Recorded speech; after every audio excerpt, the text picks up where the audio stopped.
Macario Gagiola Urías, en su larga y gloriosa carrera militar, supo siempre combinar la férrea energía con el sano y provechoso humanismo.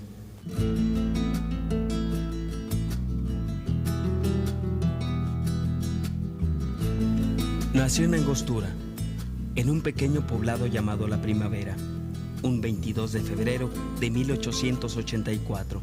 Sus padres fueron doña María de Jesús Urías y don Vicente Gagiola, hombre dedicado a la agricultura.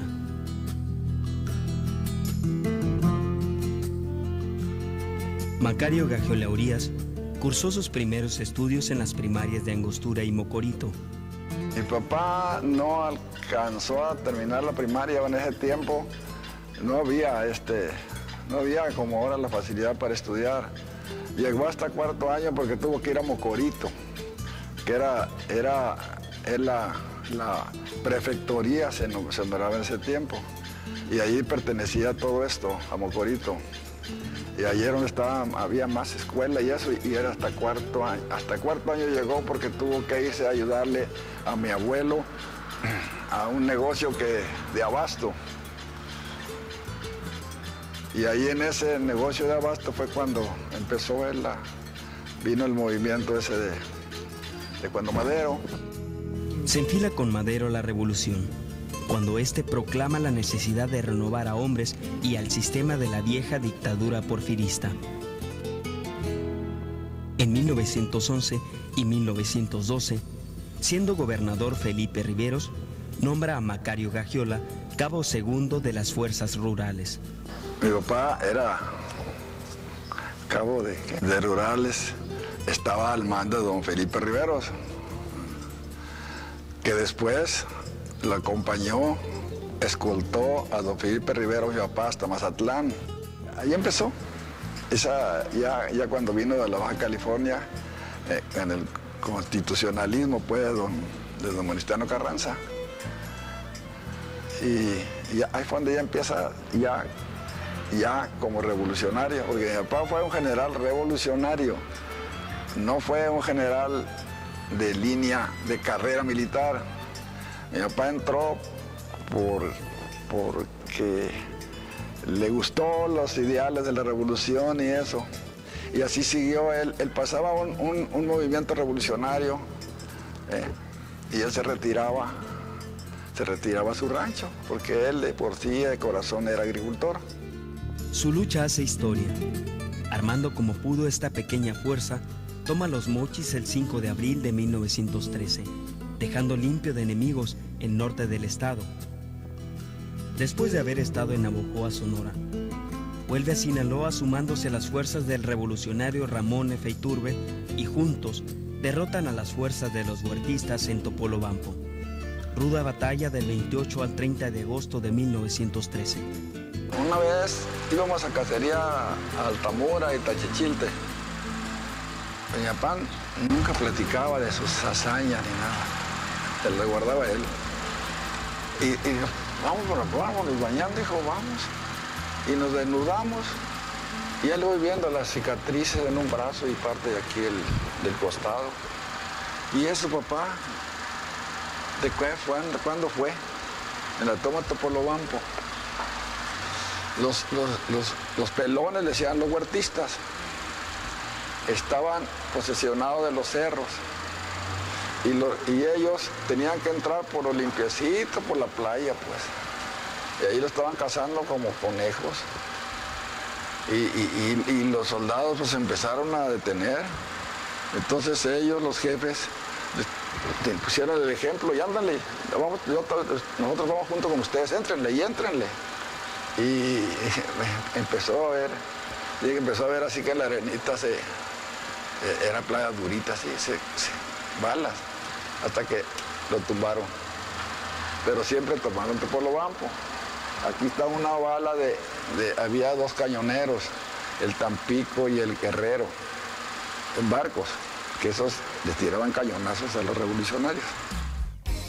Asciende a coronel y comandante titular del primer batallón de Sinaloa tras la derrota de Sinaloa, hoy Sinaloa de Leiva, el día 4 de octubre.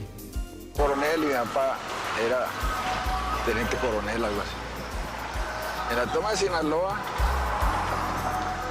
iba a atacar por una parte Gandarilla y por otra parte mi papá. En el tiempo no había radio ni nada de eso, ni teléfonos celulares, ni nada de eso. El soldado servía de correo, un soldado de confianza. Entonces mi papá le mandó un recado con un correo a Gandarilla que no atacara, que se habían cambiado los planes por ciertos detalles, que habían entrado fuerzas entre medio y esas cosas. Y el soldado no se animó, tuvo miedo a pasar. Entonces Gandarilla atacó solo y lo derrotaron y lo mataron, Sinaloa de Leiva. Entonces mi papá, el soldado, pobrecito, se presentó de vuelta y lo fusilaron inmediatamente. Entonces se reorganizó mi papá y atacó Sinaloa. Entonces con las fuerzas de él y la de Gandarilla juntas y pues con coraje y tomaron Sinaloa. Era contra los huertistas. Y ya que tomaron Sinaloa, el día 6 de noviembre recibe su ascenso como general brigadier. Siendo general, se casa con Rafaela Ramos en el año de 1913.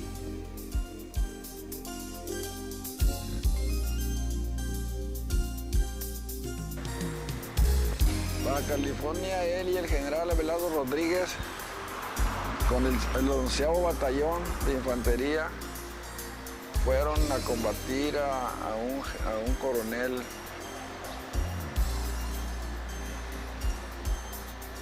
Novicia de Cantú, que no obedecía órdenes del centro. Y fueron a combatirlo, pero casi no presentó combates. En el año de 1928, fue nombrado gobernador del estado de Sinaloa por voluntad de sus conciudadanos, premiando así su esfuerzo revolucionario. Ejerció la gobernatura hasta 1932, repartiendo grandes extensiones de tierra, gobernando sin violencia y con respeto para todos. Y lo que es más insólito, se retiró tan pobre como llegó. Como gobernador, realizó importante labor social en el aspecto económico, político y educativo, destacándose principalmente en el reparto de las tierras a los ejidatarios. Al año siguiente, fue nombrado director del penal de las Islas Marías, donde estuvo hasta 1937.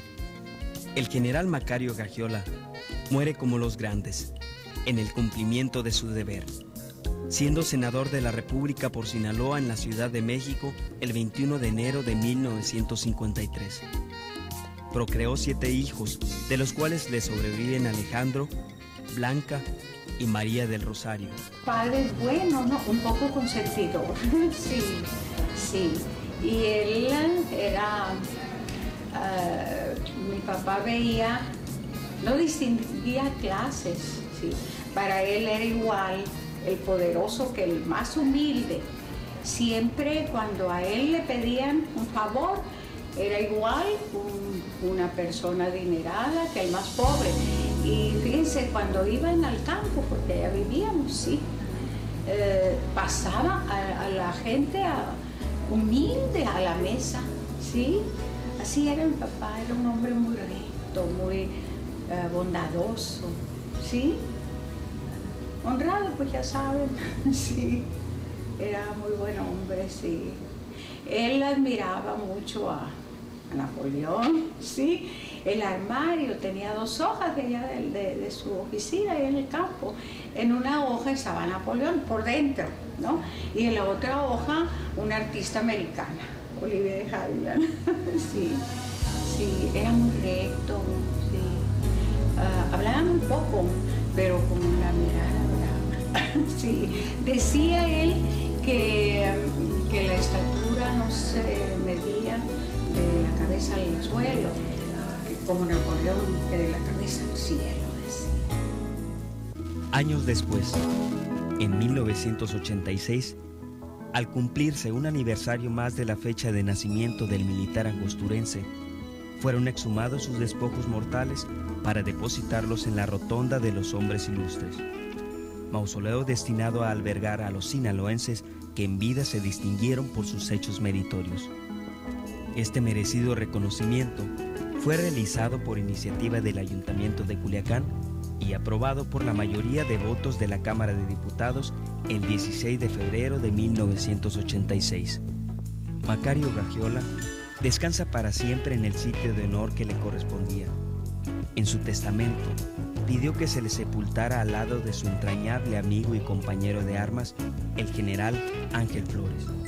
Su última voluntad fue cumplida. Por su sencillez, ponderación y cualidades, dejó en los mexicanos y en los sinaloenses a un ejemplo del militar auténtico, un leal revolucionario, ciudadano singular, gobernador ejemplar y vigilante tradicional y heroico del destino de los mexicanos. El presidente Ruiz Cortines lo llamó a él el general Blanco. Eso me lo platicó a mí el general Leiva Velázquez. Yo no sabía. El general Leiva Velázquez me dijo, ¿por qué? Siempre que se refería a él, me dijo, ¿por qué? Por su limpia historia de la revolución de él. No tenía ningún acto bochornoso, ni de saqueos, ni de nada de eso. Y después de su vida política, también fue muy honrado, demasiado honrado.